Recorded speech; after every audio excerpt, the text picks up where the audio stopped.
ఆ ఇయాలటి రోజును మంచిగా యాద పెట్టుకోండి. జూన్ 14 మళ్ళా ఏడాది ఇదే రోజు పెద్ద పండగ జరిగే ఛాన్స్ ఉన్నది. తెలంగాణలో కొత్త పండుగను కానీ పెట్టినరా అని అనుకుంటురా? దునియా దునియా పండగ జరిగినా జరగచ్చు. మోడీ సారు శుభాకాంక్షలు చెప్తాడు. పాకిస్తాన్ ప్రధానమంత్రి కూడా చెప్తాడు.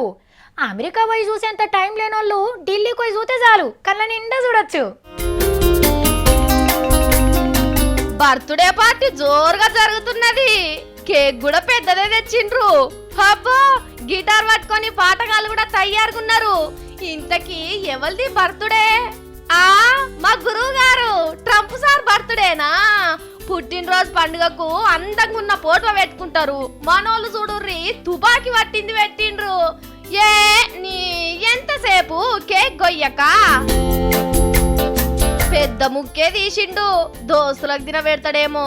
వామ్మో నీ ఏషాలు ముక్కుల పెట్టు. ఇంత ఫోటోకి రుద్ది ఇక మీరు కానియండ్రి. అంత మీకే పెట్టమంటారా? ట్రంప్ సారు శిష్యరత్నాన్ని కూడా ఇంత తినబెట్టండ్రి.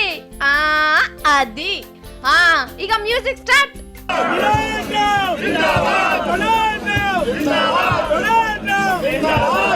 అమెరికాలో కూడా ట్రంప్ సార్ కు గింత పెద్ద అభిమానం సంఘం ఉన్నదో లేదో. వీళ్ళది హిందూ సేనా సంఘమట. ఉగ్రవాదులకు సుచ్చు ఓపించే మొనగాడు ఈ మోతెవారని ఆయన పుట్టినరోజు పండుగను గింత సంబరంగా చేసుకున్నారు. మీరే చేసుకునే బదులు ఢిల్లీలోనే వాళ్ళ అన్నుంటాడు సుబ్రహ్మణ్య స్వామి అని.